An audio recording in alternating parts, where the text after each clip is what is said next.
In the previous video, we looked at what's the difference between authority and roles.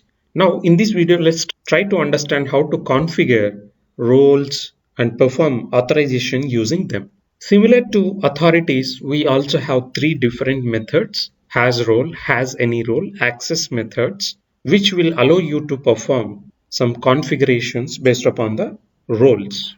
As you can expect, has role will allow you to configure a single role based upon which the user will be allowed to access a particular endpoint. Whereas has any role, you can mention any number of roles and the user has to have at least one of that role which we configured using has any role, and accordingly he will be allowed to access the endpoints. And like authorities, access method also is very better way of configuring if you have a complex requirements like based upon some unconditions or conditions. In that scenario, we can go with the access method.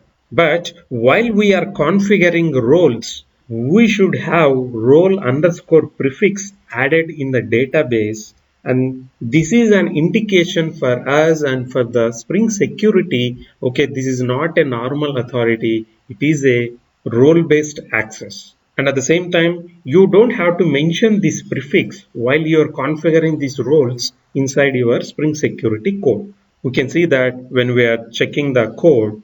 And one more beauty with access method is it's not only about the user authorities and roles. You can control the access to that particular API based upon any condition.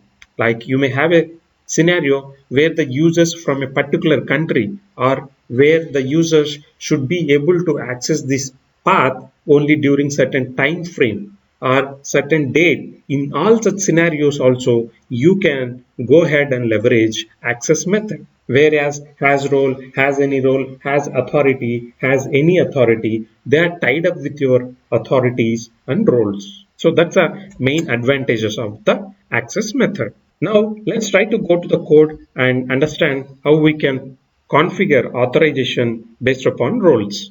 First, I'll go to the database.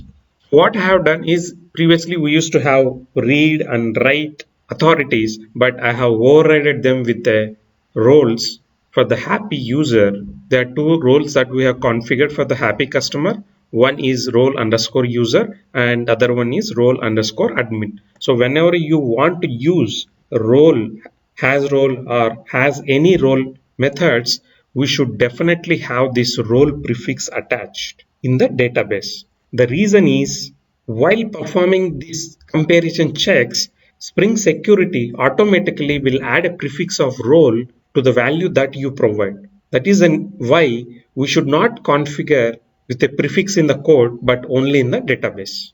So now we have done the database update. Let's try to go to the code. Here you can see previously we used to have authorities, but now I have used has role, has any role, and roles like user, admin, root I have used. Here you can understand I'm not prefixing anything with role underscore with these names. The reason is Spring Security automatically will add a prefix role underscore whenever we are using role based methods. So here you can clearly understand my account can be accessed by the users who has a role user.